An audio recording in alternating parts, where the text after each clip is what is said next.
Nationalism has become a hot topic around the world, and it's important to understand why it's on the rise and what that means for global peace. You might have noticed that in many countries, people are becoming more focused on their national identity, promoting their country's interests over global cooperation. While nationalism can bring people together and create a strong sense of pride and belonging, it can also create divides between nations, leading to tensions and sometimes conflicts. Let's break down why nationalism can be a threat to global peace if there are any real alternatives, and why the world seems to always be at war in some part or another. Nationalism at its core is about putting a nation's interests first. It's when people take pride in their shared language, history and culture. This pride can be a source of unity, helping people feel a deep connection to their homeland and fellow citizens. For example, events like national holidays, sporting victories, and historical celebrations can bring millions together and create a shared sense of identity. But when nationalism turns extreme, it can become exclusionary, fostering an US versus them mindset. This is where problems can start. In the early 20th century, Europe saw extreme nationalism fuel tension that ultimately led to World War I and World War II.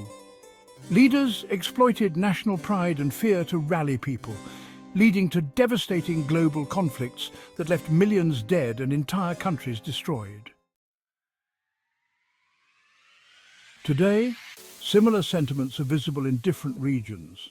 In recent years, we've seen countries adopt policies that prioritize national interests at the cost of international relationships.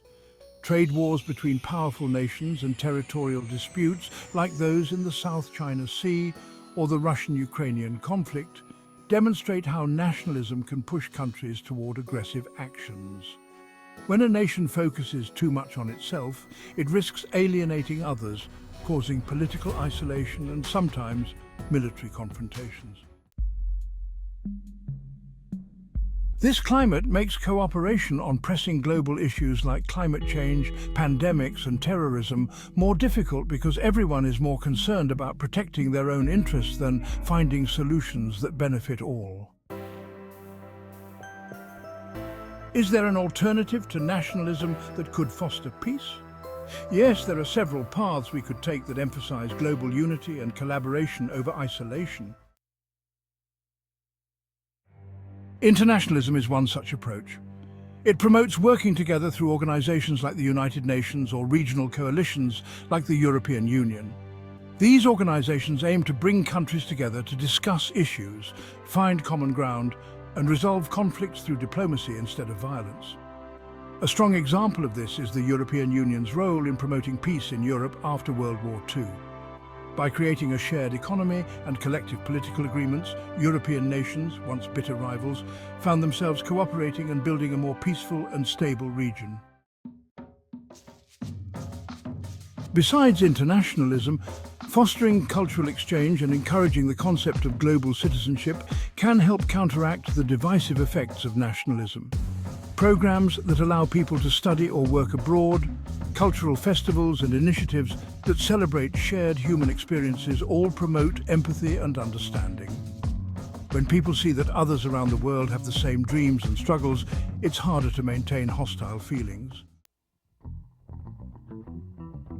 Economic interdependence is another powerful tool for peace. When countries have strong trade relationships, they're less likely to go to war with each other. After all, conflict disrupts economic ties that benefit both sides. For instance, the close economic ties between major world powers in recent decades have, to some extent, prevented direct conflicts. While this approach isn't perfect, it helps maintain a level of peace and stability that would be harder to achieve if nations were more insular. However, you might wonder if peace can ever last long, given that humans have always been somewhat territorial. From an evolutionary standpoint, humans have had the instinct to form groups and defend their resources and territories. This behavior was key for survival in ancient times and has carried over into how modern societies function. patriotism and national pride are extensions of this natural instinct. But while these feelings can be positive, they can also lead to competition and conflict when taken to an extreme. Yet, history shows that long periods of peace are possible. Take Western Europe after World War II. Leaders who experienced the devastation of the war put efforts into cooperation rather than division. As a result, Europe saw decades of peace and prosperity. Still, you might ask, why does war seem to be a constant presence somewhere in the world? There are several reasons for this. Power struggles are a significant cause. Leaders sometimes engage in conflict to solidify their control or project strength, both internally and externally. We also have wars sparked by competition for resources.